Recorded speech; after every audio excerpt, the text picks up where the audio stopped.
como é que, dentro de um ambiente universitário, né, num público de idade universitária, você tem uma mulher que tem amigas que estão sofrendo violência, ou ela mesma está sofrendo violência. Qual é uma recomendação básica, digamos, padrão, assim, para lidar com essa situação? A quem recorrer? Você tem que tentar resolver o problema sozinha primeiro, antes de procurar ajuda fora? Quer dizer, qual que é uma orientação geral que a senhora daria para as meninas universitárias que estão sofrendo com violência? Então, eu agradeço a pergunta e queria dizer que eu também faço parte de uma rede de professoras e pesquisadoras da USP contra a violência de gênero e sexual dentro da universidade, porque desde uns 2, 3 anos essa questão passou a ser mais importante dentro da USP e dentro das universidades, como o Ayrton lembra, ao redor do mundo. Quando uma pessoa percebe que ela está sofrendo violência, qualquer pessoa dentro ou fora da universidade, ela deve falar.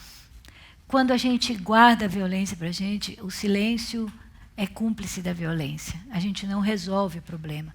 Mas ela precisa falar para alguém que ela confie. No interior das universidades, nós temos defendido que é necessário implantar uma política da universidade, porque se a violência acontece lá dentro, uma política que pense o acolhimento das vítimas, a responsabilização do agressor e a prevenção da violência, que a violência é um ato intencional. Então, se você está sofrendo violência, meu conselho é: converse com alguém que você acha que não vai te julgar. E, junto com essa pessoa, procure o diretor da sua unidade, faça uma carta e peça uma comissão sindicante, porque esse é o caminho interno da universidade, uma comissão sindicante para apurar os fatos e punir o agressor. Se a violência é também um crime, ela pode também, porque pode ser só uma infração disciplinar e não configurar um crime, ela pode também ir para uma delegacia de defesa da mulher e fazer um processo legal. Não tenha medo, não tenha vergonha, porque a vergonha é de quem pratica a violência, não de quem sofre. Certo, obrigado. A pergunta para a doutora Silvia, aqui da Adriana. Conheço casos de mulheres que sofreram ameaça à sua vida e dos seus filhos por parte do marido, porém não têm proteção e não recebem credibilidade, né? Como a senhora falou. Como corrigir isso? A própria polícia tentou convencê-la a não prestar queixa. Isso é comum? Infelizmente, não é tão incomum assim. E é o que eu falei, a gente precisa enfrentar isso e não se calar, é preciso denunciar. O Ministério Público tem, dentre uma das suas funções constitucionais, o dever de fiscalizar a atividade externa da polícia, por exemplo. Então, todo tipo de mau atendimento em delegacias e por parte de agentes públicos deve ser levado ao conhecimento da promotoria de justiça mais próxima, e todo fórum tem uma promotoria de justiça. A proteção, as medidas protetivas, isso é um direito previsto na Lei Maria da Penha. A mulher que procura a delegacia para fazer uma denúncia de um episódio de violência, ela tem direito, é uma obrigação, inclusive, da autoridade policial, orientar essas mulheres sobre as medidas, e as mais comuns: afastamento do agressor do lar, proibição de contato por qualquer meio, proibição de aproximação fixado um limite de distância. São medidas que se prestam a garantir os direitos dessas mulheres, a liberdade de ir e vir, a convivência familiar, enfim, de trabalhar. É possível que uma medida protetiva, por exemplo, seja dada para impedir que o autor da violência, e quando a gente fala isso, não precisa ser caso extremo de violência, não. Perseguição, aquelas condutas de telefonemas constantes, de inconformismo com o rompimento de um namoro, por exemplo, dentre os jovens, isso dá ensejo, sim, a uma medida protetiva de afastamento, porque tem um impacto na vida dessas meninas e dessas mulheres. Então, isso é um direito das mulheres, pedir essas medidas protetivas nas delegacias ou diretamente no Ministério Público, quando houver hipótese de mau atendimento. Perfeito. Senhora Flávia, uma pergunta da Ana. Nós, seres humanos, somos seres biopsicossociais, né? Quer saber se os homens são, de fato, estupradores em potencial e o que a biologia e a ciência têm a dizer sobre isso. Então, eu acho que não, os homens não são estupradores em potencial. Eu acho que os seres humanos são agressivos e podem ser agressivos. E eu acho que a gente precisa organizar-se em sociedade e organizar laços intersubjetivos que sejam respeitosos, que tenham tanto um respeito ético nas relações interindividuais, interpessoais, como um respeito aos direitos humanos que todos temos de nascença. independentemente de mérito, e isso é também uma construção da humanidade. Então, eu acho que a gente acreditar que os homens cometem mais violência sexual por uma questão puramente biológica é a gente essencializar a violência e achar que ela é natural. Aí não tem saída. E eu acho que a violência ela é uma construção social, cultural, como tudo que diz respeito à vida humana. E ainda que nós tenhamos corpo, nós temos uma capacidade racional de pensar sobre os nossos sentimentos e sobre o nosso corpo. E o quanto mais a gente pensa, mais civilizada vai se tornando a nossa sociedade e mais capaz de julgar aquilo que é certo e aquilo que não é certo. Então, eu acho que a gente tem que acreditar na cultura e não ficar escravo da biologia, porque aí nós vamos ser só bicho. Perfeito. Trouxe uma pergunta aqui da Lívia Lazaneu, acredito. Ela está dizendo que existe um problema de atendimento à mulher, despreparo dos profissionais, né, que fazem esse atendimento, e então como resolver esse problema em larga escala e melhorar esse atendimento. Bom, primeiro aspecto, isso eu tenho... essas perguntas aparecem em todo tipo de evento, de trabalho. Faço reuniões com vítimas, é um projeto que nós temos de contato com vítimas que denunciam violência mensalmente no Fórum da Barra Funda, e essas questões relacionadas a mau atendimento aparecem de forma muito frequente, infelizmente. E é nisso que nós temos, então, investido aí todas as nossas forças para que haja capacitação de gênero, para que esses profissionais consigam trabalhar com a perspectiva de gênero. E trabalhar com perspectiva de gênero nada mais é do que colocar a vítima no centro, né, da preocupação quando há um episódio de violência sendo reportado, denunciado, em todas as instituições. E Ministério Público, profissionais da área da saúde, da justiça, da delegacia, enfim, nenhum de nós está imune à reprodução desses estereótipos e desses valores preconceituosos, machistas, que muitas vezes julgam moralmente essas meninas, analisando o seu comportamento social ou sexual como forma, às vezes, de buscar as causas daquela violência. Isso é uma forma também de deixar muito claro que falta muito conhecimento.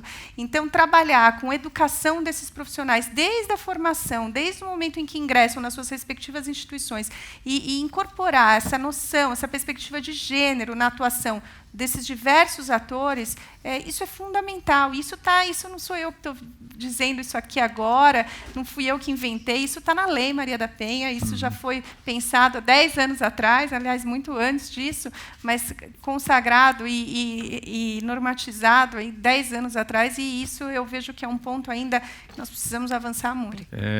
Uma pergunta que eu vou direcionar para as duas, que é bem interessante aqui, da Rebeca.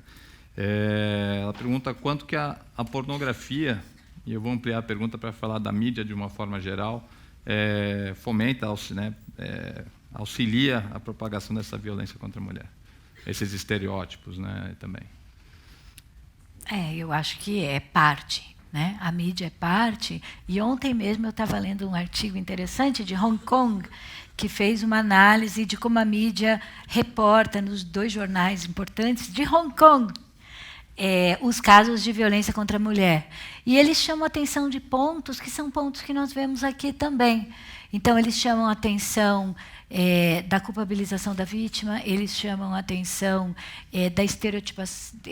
do estereótipo dos agressores como pessoas desempregadas, com impulsos, da simetria de gênero, então como se homens e mulheres fossem iguais nas situações de violência e fossem agressores da mesma forma, e a falta dos direitos humanos das mulheres e a precedência que as crianças tomam na forma como a mídia fala do assunto. Por isso, eu acho que, às vezes, a visibilidade não necessariamente muda ou questiona os nossos valores sobre o problema.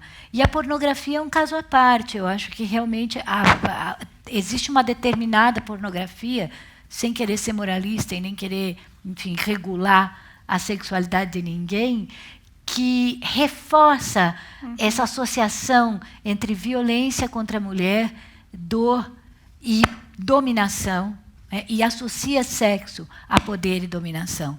Sexo não é poder e dominação, né, sobre o outro. Então, eu acho que joga um papel, ainda que não seja, né, a única determinação, mas joga um papel muito importante. Os filmes, as novelas, o noticiário, né, e a pornografia constroem a forma como a gente entende o mundo e entende a gente mesmo. Por isso que é tão difícil quebrar na hora que você vai falar dos operadores do direito ou dos operadores da saúde, né, os profissionais de saúde. Porque nós temos dentro de nós essas concepções do que é ser homem, o que é ser mulher, o que é a sexualidade, e a gente precisa transformar, senão a gente não vai quebrar a violência de gênero. A mídia tem um papel, como a Ana falou, importantíssimo no reforço dessa cultura de discriminação e banalização da violência. Desde muito cedo, a mídia bombardeia as meninas sobre o fato de que elas valem pela sua juventude, sua sexualidade, sua sensualidade. Esses são os valores passados a essas meninas desde cedo, e para os meninos também, de que esse é o papel da mulher, de que elas valem dessa forma objetificada. Sobre a questão da pornografia, esse é um ponto também importantíssimo, Ana. Essa pornografia que vende a imagem da mulher, muitas vezes vítimas de violência, sendo vítimas, na verdade, de relações sexuais sem nenhuma possibilidade de consentimento, ou seja, vítimas prostradas, alcoolizadas, desacordadas, dopadas, como uma forma até de erotizar essa violência. E isso disseminado aí da forma como está e sendo consumida, principalmente entre os jovens, acaba contribuindo, eu acredito, para a construção de uma noção muito deturpada de sexualidade e papel da mulher e sexo, e isso é preocupante mesmo. Essa violência que é romantizada nessa pornografia preocupa, né? Isso não é sexo, como a Ana disse, isso é violência, isso é crime. Isso deve ficar muito claro na cabeça desses jovens, né? Doutora Ana Flávia tem algumas perguntas aqui específicas sobre os casos que foram denunciados na própria USP em 2014, né, perguntando como é que está o andamento desse processo e, né, a maneira como esse caso está sendo lidado. Então, as dificuldades são da sociedade inteira e são também da universidade, né? Por isso existe a rede e por isso existem os coletivos que têm denunciado e tratado de pedir punições mais eficazes. Mas nós temos muitos obstáculos. Assim como a Silvinha estava contando os obstáculos internos à justiça, nós temos obstáculos internos ao próprio regimento da universidade, a forma como são instauradas as sindicâncias, as formas como elas transcorrem. Nós temos um caso específico na Faculdade de Medicina em que há um aluno suspenso, acusado de violência sexual por 3 alunas. Essa suspensão está para terminar na metade desse semestre, e esse caso está também na Justiça Comum. Esse rapaz foi indiciado, esse estudante acusado foi indiciado, mas internamente a universidade, até onde a gente consegue saber, a universidade fez aquilo que ela poderia ter feito. A gente da rede avalia um pouco, né, porque foi uma suspensão de 6 meses estendida para 1 ano, e correndo paralelo. Então, tanto a universidade tem dificuldade de conduzir a comissão sindicante e fazer punições de acordo com a gravidade daquilo que menos é denunciado, quanto na Justiça Comum é lento, né, o julgamento e a punição do agressor.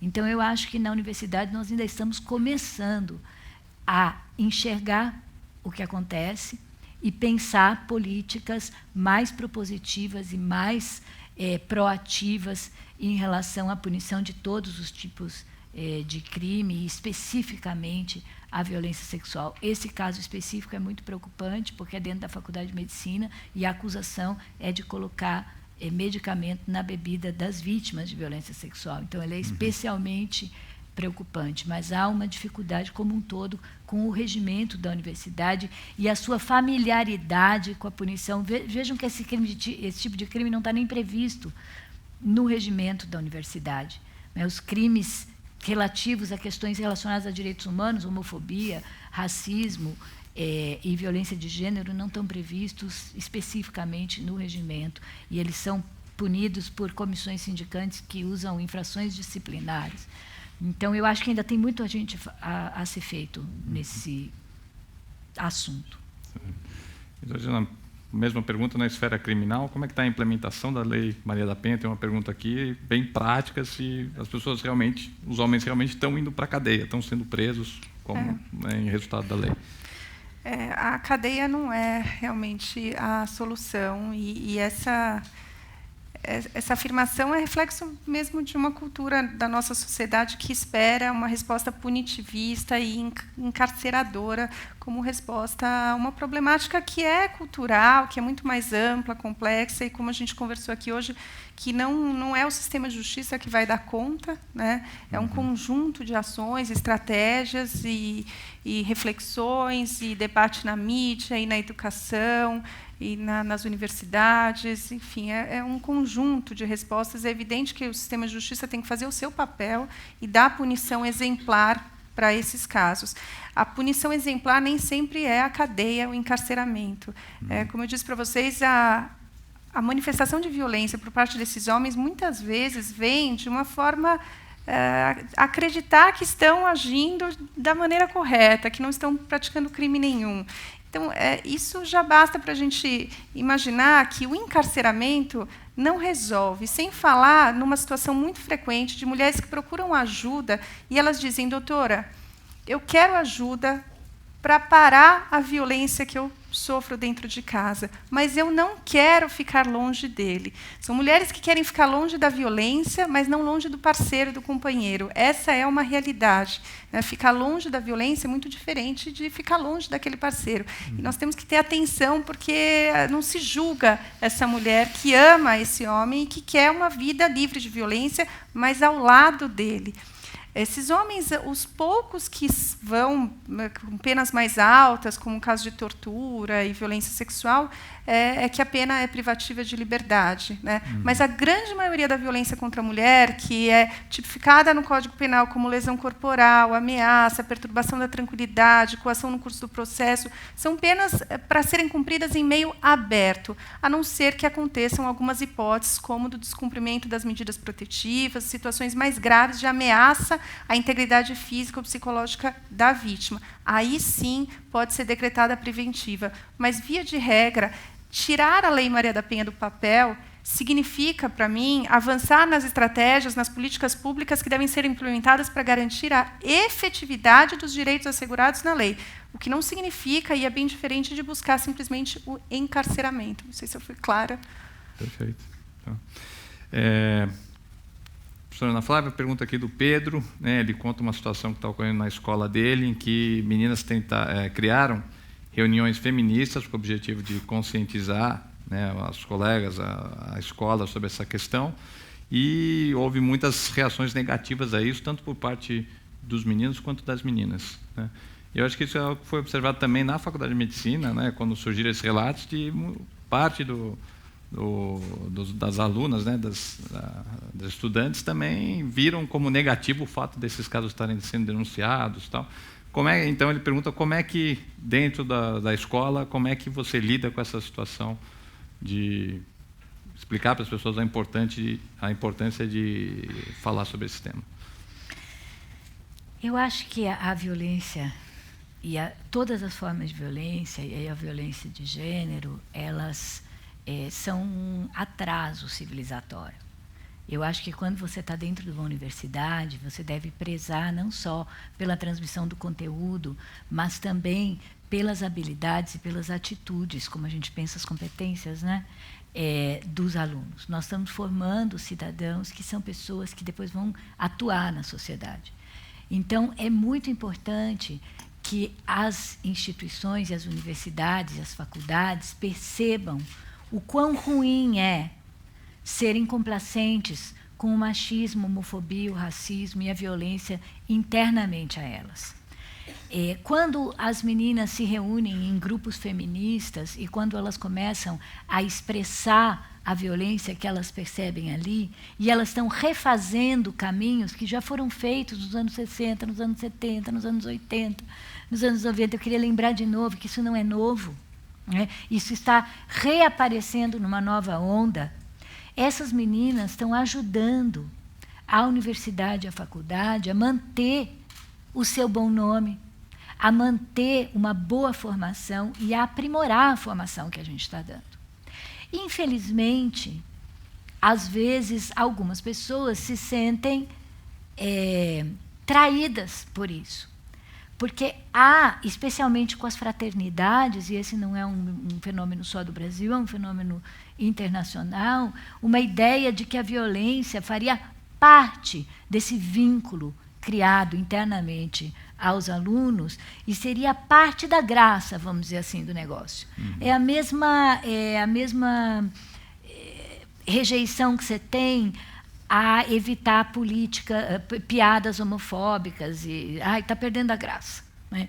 Então eu acho que isso precisa ser enfrentado. Claro que os métodos dos grupos das meninas são os mais variados, mas eu acho que a coragem de falar deve ser elogiada, né, pelos professores, e a gente precisa enfrentar o fato de que nós temos denúncias também contra professores. Nós temos denúncias contra orientadores de pós-graduação. Nós temos denúncias tanto de assédio sexual quanto desse tipo de cultura machista, homofóbica, racista sendo reproduzida em sala de aula, não por maldade, não porque aquelas pessoas sejam defensoras do estupro, mas porque elas foram aculturadas, né? Elas introjetaram a ideia de que é assim que se faz, né? É só uma piadinha. Então, uma mudança cultural, ela precisa ser profunda e ela incomoda muitas vezes. Eu acho que a gente precisa dialogar, a gente precisa ouvir, inclusive as pessoas que se incomodam, porque tem tanto aqueles que se incomodam porque querem ficar livres para estuprar, que são a grande minoria, quantos que se incomodam, mas não sabem bem direito por quê, né? Se incomodam porque não conseguem acreditar que aquilo esteja acontecendo dentro de uma universidade, por exemplo, tão respeitada como a Universidade de São Paulo, ou como qualquer outra universidade, né? Porque o que nós temos recebido de convite na Rede Não Cala para ir falar em universidades em todo o Brasil, e a maioria públicas, né, mostra que esse é um fenômeno presente, importante e que tem que ser enfrentado. Então, eu acho que não tem problema que as pessoas ficam chateadas.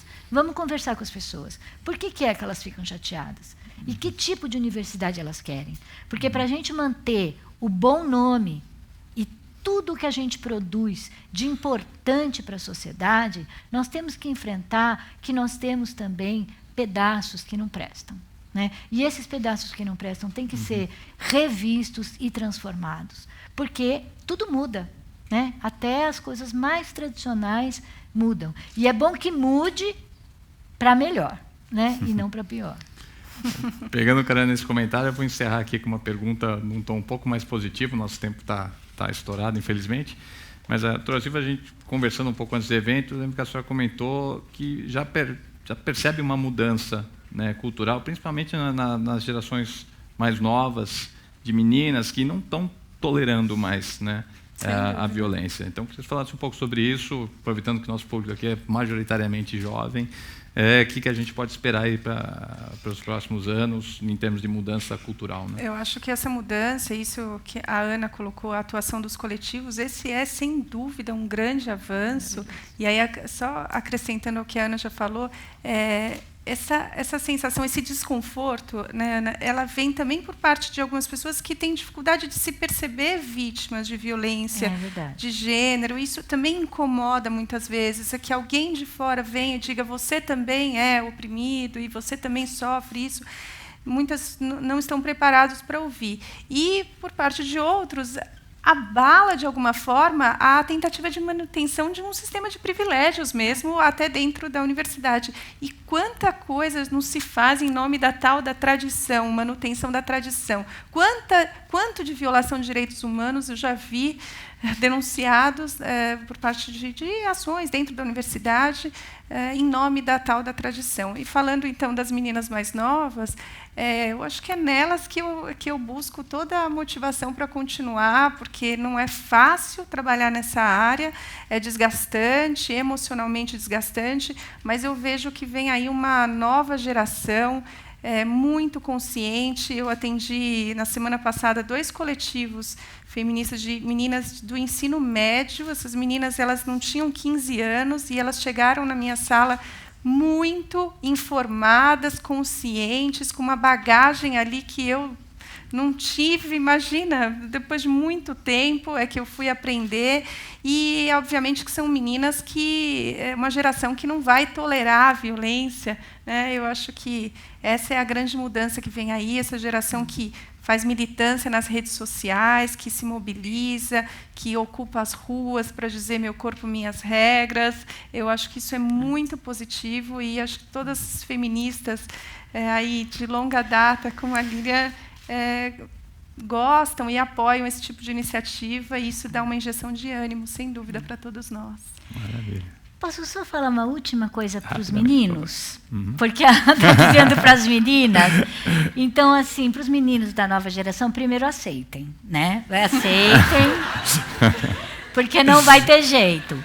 E segundo, comemorem, porque eu acho que a gente poder ter relações igualitárias, efetivamente igualitárias, vai melhorar para todo mundo. Né? Melhora para os meninos poderem expor suas emoções, melhora para os meninos poderem ser sensíveis, melhora com essa bobagem de ficar todo o tempo homofobicamente tentando, né, ser masculino e se defender de um fantasma gay, melhora para quem é gay, melhora para todo mundo. Então, vamos comemorar a mudança e vamos reconstruir uma sociedade e as relações entre nós em novas bases, onde ser homem, ser mulher, ser hétero, ser homo, seja menos importante, né? E seja mais importante realmente o respeito, a diversidade e a alegria, né, da gente ser diferente. Ainda bem, né? Acho que vai ser bacana se vocês forem para frente no que está prometendo. Né? A gente tem maior esperança. Né?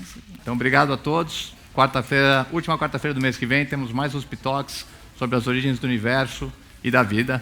Obrigado e até a próxima.